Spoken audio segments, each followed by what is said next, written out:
Bonjour et bienvenue dans cette présentation des évolutions sur les modules d'Advanced Design. Donc voici le résumé de la session. Dans un premier temps, on va regarder tout ce qui est amélioration commune sur l'ensemble des modules, puis on passera sur chaque module. Alors je vous ai mis à chaque fois deux points intéressants sur chaque module, mais il y en aura parfois plus. Donc on va passer sur le module de poutre, donc RC Beam, le module poteau, RC colonne, RC footing pour les semelles, RC wall pour les voiles et les voiles de comportement, RC slab pour les dalles, donc bien sûr uniquement intégré pour l'instant avec Advanced Design et Revit, le module de maçonnerie, donc maçonnerie wall, et enfin le calcul d'attache avec Advanced Design Steel Connection.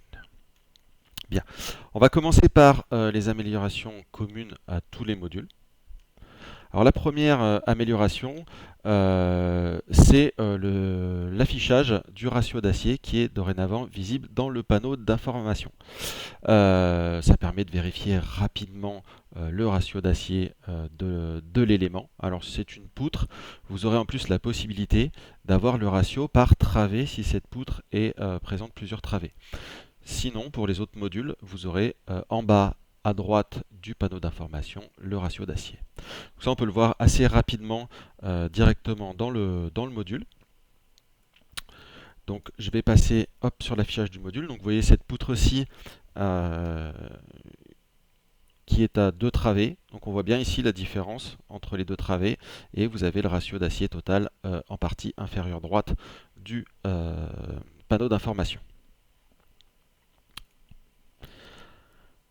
Ensuite, on a la possibilité, et ça pareil c'est commun à tous les modules, d'appliquer un gabarit à un projet qui est déjà ouvert. Précédemment, dans les versions antérieures, on pouvait uniquement spécifier un gabarit à l'ouverture du module ou à l'export depuis Advanced Design. Et une fois que le gabarit était chargé et que vous aviez commencé à faire des calculs, il n'était plus possible de le modifier. Dorénavant, vous pouvez modifier ce gabarit et en plus vous pouvez choisir ce que vous voulez importer du gabarit que vous allez charger. Donc là, ça va vous offrir beaucoup plus de souplesse lors de votre travail, puisque vous pourrez basculer facilement d'un gabarit à l'autre en fonction de vos choix structurels à mettre en place. Et petite amélioration, cette fois-ci plutôt pour les plans, c'est la possibilité de saisir des annotations sur plusieurs lignes. Ce qui n'était pas le cas précédemment. Bon, il suffit de valider en fait chaque fois à la fin de ligne avec la touche entrée et automatiquement vous pourrez donc avoir des annotations sur plusieurs lignes. On va maintenant passer sur chaque module. Donc on va commencer par le module poutre, RC Beam.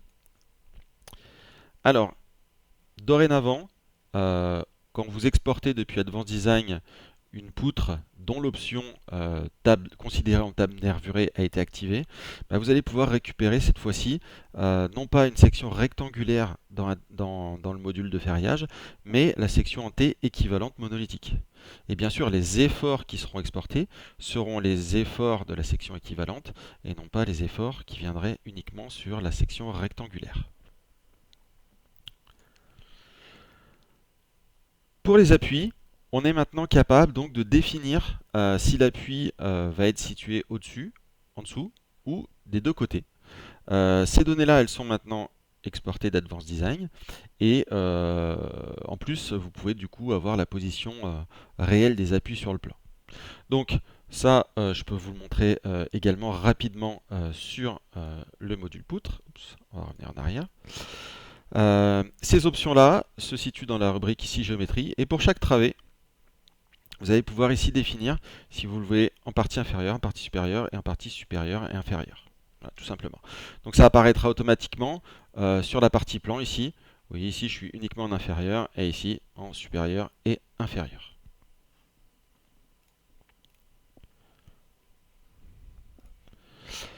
On a également la possibilité on a un nouveau type d'appui et donc il nous offre la possibilité de définir du coup des poutres perpendiculaires comme appui.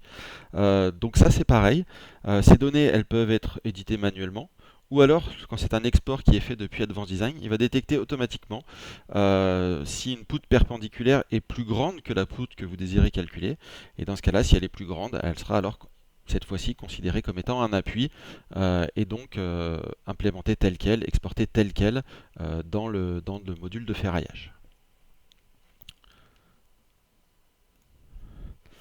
Vous avez également la possibilité de placer des poutres secondaires de hauteur plus faible. Alors ça c'est pareil, hein. Quand c'est exporté depuis Advanced Design, s'il détecte que la poutre n'est pas un appui, parce qu'elle est plus petite que la poutre que vous calculez, dans ce cas-là, pour lui, ce sera une poutre secondaire. Mais vous pouvez également le faire directement donc, dans le module, avec un certain nombre d'outils. Hop, je vais vous montrer. Si on revient ici dans le modèle, vous voyez qu'ici j'ai placé une poutre secondaire. Donc c'est tout simple, hein. Ici dans la rubrique géométrie, vous avez carrément maintenant un nouvel onglet poutre secondaire. Vous pouvez rentrer, donc ici vous pouvez en faire une ou plusieurs. Voilà, il suffit d'ajouter une nouvelle poutre. Donc ici, moi sur la travée numéro 2, j'ai placé une deuxième poutre secondaire ici en rentrant manuellement en fait les valeurs. Et elle apparaît du coup automatiquement sur les plans assurés, comme ceci. Alors, je répète, hein, quand c'est exporté d'Advanced Design, aucun problème, c'est exporté et il fait la vérification tout seul.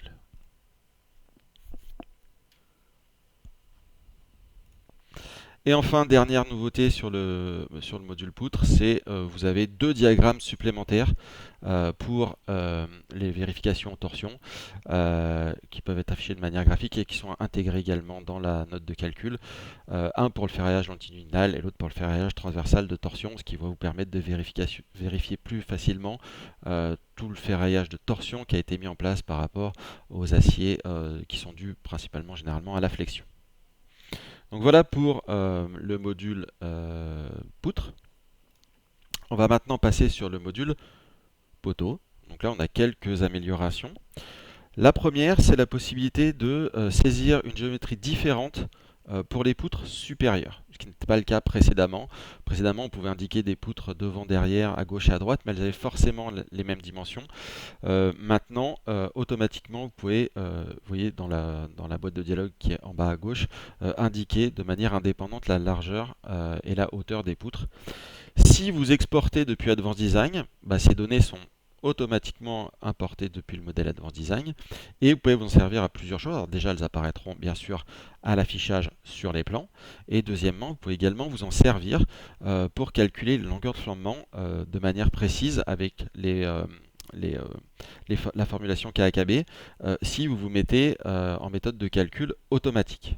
Donc là, on va passer sur le module poteau et je vais vous montrer où sont les options. Donc voilà un poteau qui a été exporté d'Advanced Design. Donc au niveau de la géométrie, les poutres supérieures sont affichées ici. Par défaut, il vous affiche la longueur réelle des poutres, mais vous n'êtes pas obligé, hein, ce qui va vous donner un affichage plutôt de ce type-là si vous voulez avoir quelque chose de plus simple à lire à l'écran. Et vous avez également la possibilité, donc par exemple ici j'ai mis en direction Y automatique, et vous voyez qu'ici il a récupéré les longueurs LL et LR correspondant aux poutres et qui m'a mis en place les inerties correspondantes. Alors s'il y avait eu des poteaux au-dessus, en dessous, ce qui n'est pas le cas dans l'exemple que j'ai pris, j'aurais eu les valeurs des poteaux et les hauteurs des poteaux, du coup, tout est exporté. Hop. Bien sûr, dans l'autre sens, s'il n'y a qu'une seule poutre, ce qui est le cas ici, vous n'aurez les valeurs que d'un seul côté, les valeurs ici restent à 0.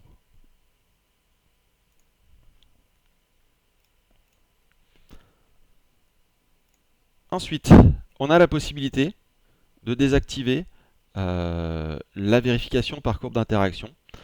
Précédemment, vous ne pouviez pas annuler cette vérification-là, même si elle n'est pas normative. Alors, elle n'est pas normative, mais c'est une vérification qui est assez utile. Maintenant, vous pouvez la désactiver. Simplement, vous aurez un message d'information qui vous dira que vous avez désactivé la vérification par courbe d'interaction. C'est une option qu'on avait déjà dans les anciens modules et donc on a remis sur ces modules-là.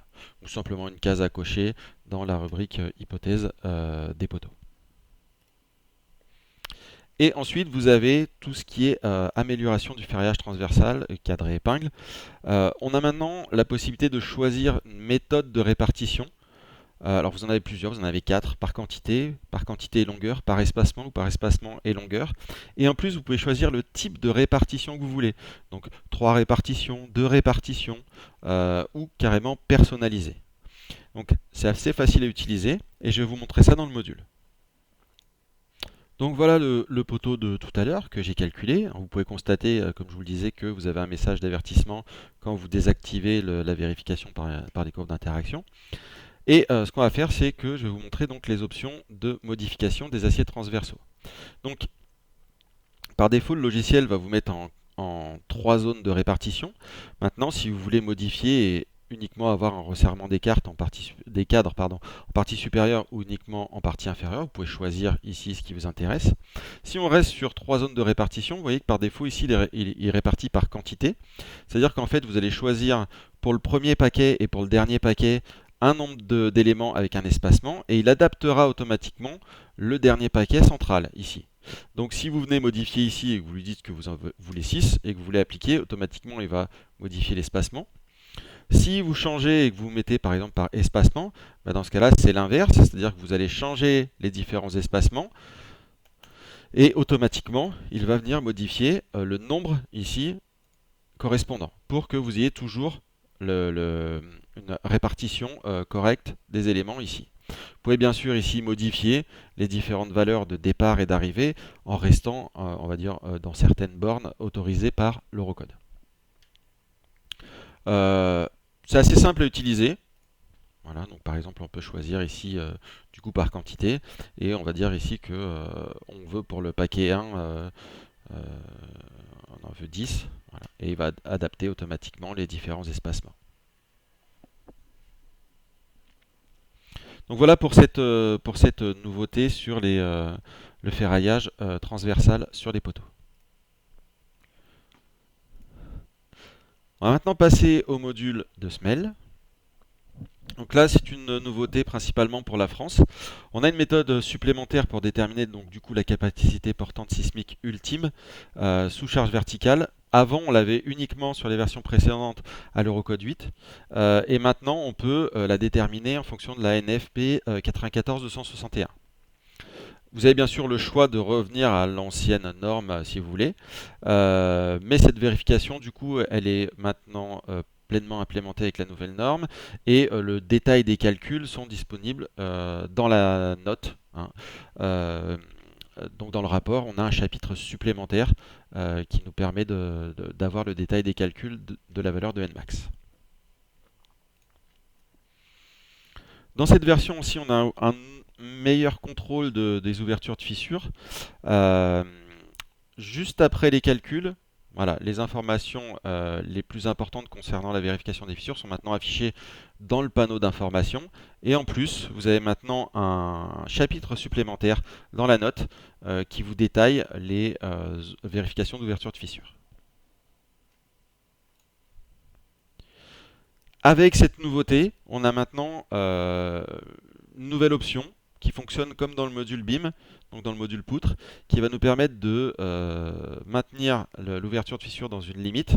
Et dans ce cas-là, il suffit juste d'activer la fonction correction automatique de la fissuration qui vous permet, en fait, le module va augmenter manuellement le ferraillage, automatiquement le ferraillage pour que les ouvertures de fissure soient vérifiées. Donc ça, c'était quelque chose qui était déjà disponible dans les poutres et qu'on a adapté pour les semelles. On va maintenant passer sur le module RC Wall, donc pour les voiles de contrevent principalement. Donc maintenant, on a la possibilité de générer des nomenclatures de barres et de treillis sur le même plan. Alors précédemment, c'était déjà possible d'avoir les nomenclatures de treillis, mais il fallait les ajouter manuellement au plan. On n'avait pas de style de dessin qui vous permettait en fait d'avoir directement sur un seul et même plan les deux nomenclatures. Maintenant, ça s'est corrigé. On l'a directement dans le module, ce que je vais vous montrer tout de suite. Donc voici un voile qui a été exporté depuis Advanced Design. Si on passe du coup sur la rubrique plan, vous avez ici donc sur le même plan la nomenclature des treillis qui est ici et puis la nomenclature des barres qui est ici. Donc on a ici un nouveau style de dessin qui est disponible. Vous avez barre, barre et treillis à chaque fois en A4 et en A3. Voilà.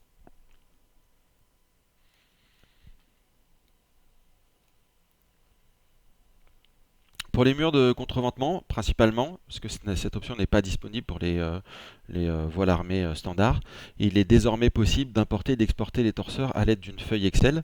Donc pour faire ça, on a deux nouveaux petits icônes qui sont présentes dans la rubrique torseur de la fenêtre de définition des charges. Donc du coup, vous pourrez exporter pour chaque voile ou également même carrément pour une cage de contreventement si vous avez fait carrément un groupe de voiles. Donc ça c'est pareil, je vais pouvoir vous montrer rapidement sur le module.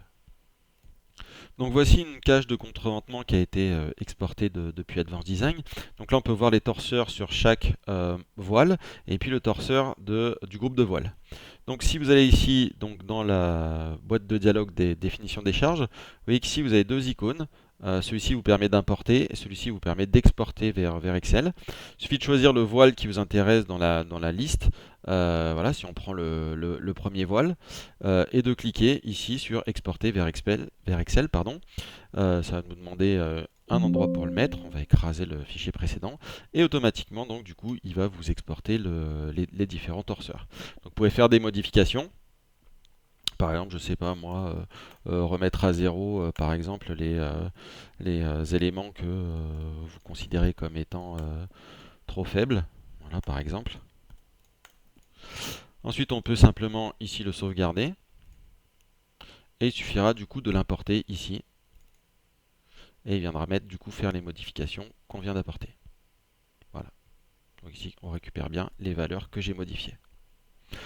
Vous avez également dans le fichier Excel un deuxième onglet. Je ne sais pas si vous avez remarqué, mais quand vous exportez, vous avez également un deuxième onglet qui vous permet d'avoir le torseur du groupe de voile que vous pouvez également modifier, hein, qui est en partie inférieur ici. Voilà.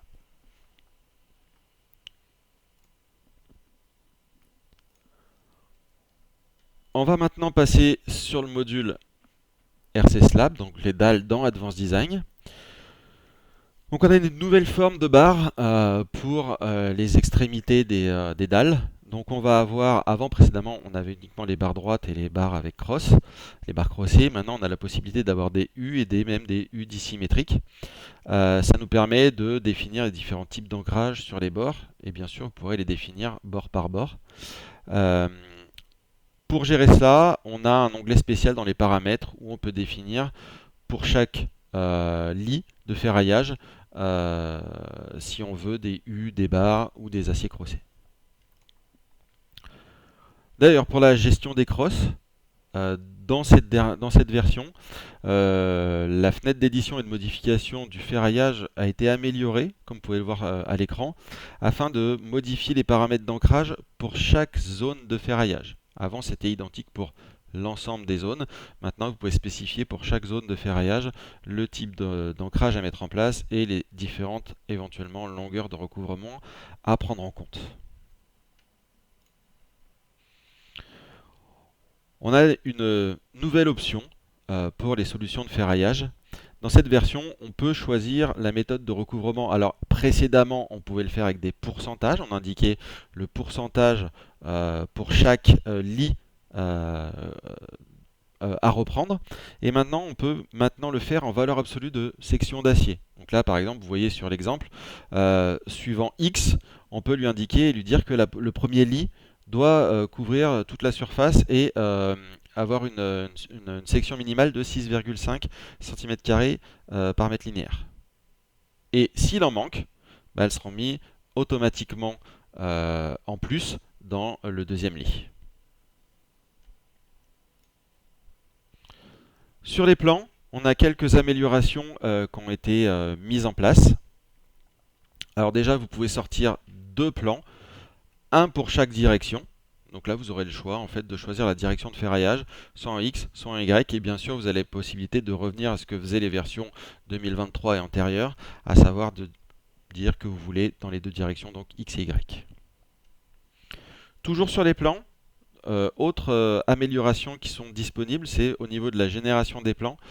Euh, tout ce qui est annotation a été grandement amélioré, d'une part parce que l'algorithme de placement en fait, des annotations a été réécrit.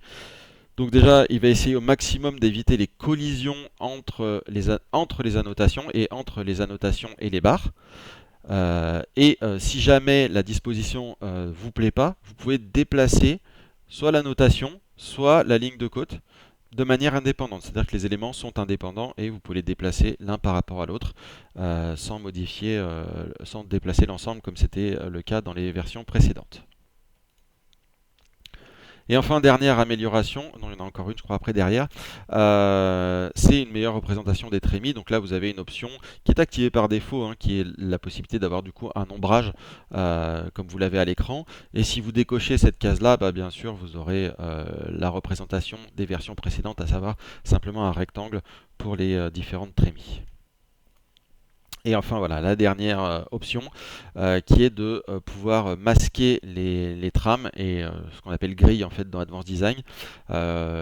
Effectivement, quand dans Advanced Design vous avez une trame qui a été créée, elle est automatiquement dupliquée dans le module slab et auparavant elle était forcément affichée sur les plans. Maintenant, vous avez une option qui vous permet simplement de la masquer sur les plans et de la garder en fait à l'affichage dans le module. Avant, on était obligé de la supprimer pour plus qu'elle apparaisse sur les plans. Donc là, on peut la garder pour pouvoir continuer à travailler avec la trame. Mais par contre, sur la sortie sur les plans, cette trame-là n'existe plus. On va passer sur le module mur de maçonnerie. Donc pour faciliter la visualisation des charges, il est désormais possible d'afficher graphiquement les charges externes en tête du mur. Et vous pouvez également même afficher les torseurs directement sur les différentes coupes, hein, telles que vous le voyez affiché à l'écran. Et ça, vous pouvez l'avoir sur les vues 2D et 3D. Alors bien sûr, vous pouvez changer tout ce qui concerne l'affichage, par exemple, quel cas de charge vous voulez afficher, etc. Donc ça, c'est toujours des options graphiques qui sont disponibles comme dans les autres modules. Bah là, c'est répercuté sur ce module-là également. Vous pourrez choisir d'afficher uniquement GEQ ou d'afficher d'autres cas de charge. Maintenant, c'est également possible d'afficher le diagramme de contrainte en partie inférieure, au milieu ou en partie supérieure.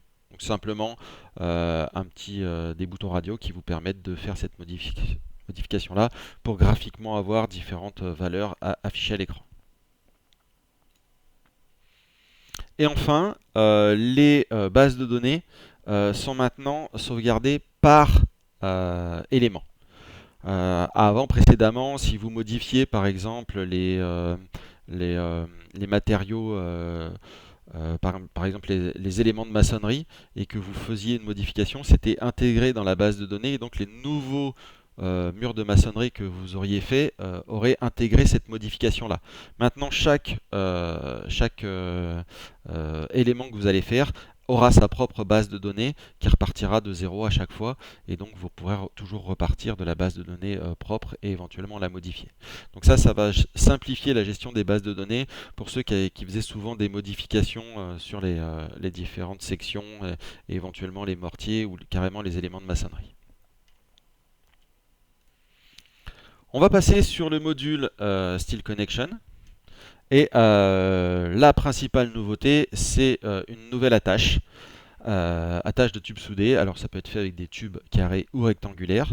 La poutre principale peut être une section tubulaire, carrée ou rectangulaire, ou en I, alors que les diagonales, elles, ne peuvent être que des sections tubulaires, à nouveau carrées ou rectangulaires. ADSC va vous permettre de modéliser les configurations de diagonales typiques les plus courantes qui sont en place dans l'Eurocode 3. Donc on va avoir le type K, le type T, le type Y, le type N, le type X et le type KT. Et ça, vous pourrez le choisir directement dans le module. Donc je vais vous montrer rapidement. Donc quand on ouvre le module, on a maintenant le choix ici de prendre des attaches par tube soudé. Et vous voyez qu'ici, vous avez les différents types de l'Eurocode qui viennent d'apparaître, et ensuite il suffit de choisir le type qui vous intéresse, par exemple le type N, Et automatiquement, on va avoir ici la possibilité donc de définir les différents éléments et bien sûr de rentrer tout ce qui concerne cette attache-là, donc principalement les charges pour chaque diagonale et de venir renseigner pour chaque diagonale ici le type de tube qu'on veut mettre en place. Ok. Donc là, il suffira à nouveau, comme d'habitude, d'aller chercher les tubes qui vous intéressent dans le catalogue qui vous intéresse. Alors si bien sûr vous utilisez Advanced Design, c'est quelque chose qui sera automatiquement exporté depuis Advanced Design. Donc vous pouvez les définir dans Advanced Design comme vous voyez sur la partie à gauche, et quand vous l'exporterez, il récupérera les différents tubes que vous aurez choisis dans Advanced Design. Il les appliquera donc sur ADSC pour vous faire le calcul. Donc c'est des attaches de type tube soudé, donc bien sûr tout est vérifié, notamment les soudures, etc. Donc, toutes les vérifications qui sont dans l'Eurocode 3 concernant ces attaches de tubes soudés sont effectuées.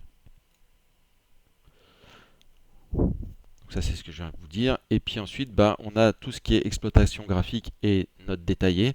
Donc comme c'est une nouvelle attache, l'ensemble des éléments de l'attache est disponible sous forme de notes de calcul, comme on l'a sur les attaches précédentes, à chaque fois avec le détail du calcul, la référence à la norme et l'application numérique, comme pour toutes les attaches qu'on a dans ADSC.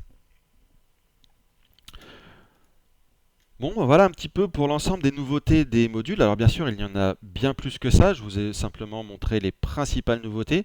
Je vous engage à aller télécharger le guide des nouveautés d'Advanced Design 2024 qui est disponible sur le site Greatech Avantage, qui contient à la fois les nouveautés concernant Advanced Design et le calcul aimant fini et les modules Advanced Design que je viens de vous présenter. Voilà, je vous souhaite une excellente fin de journée.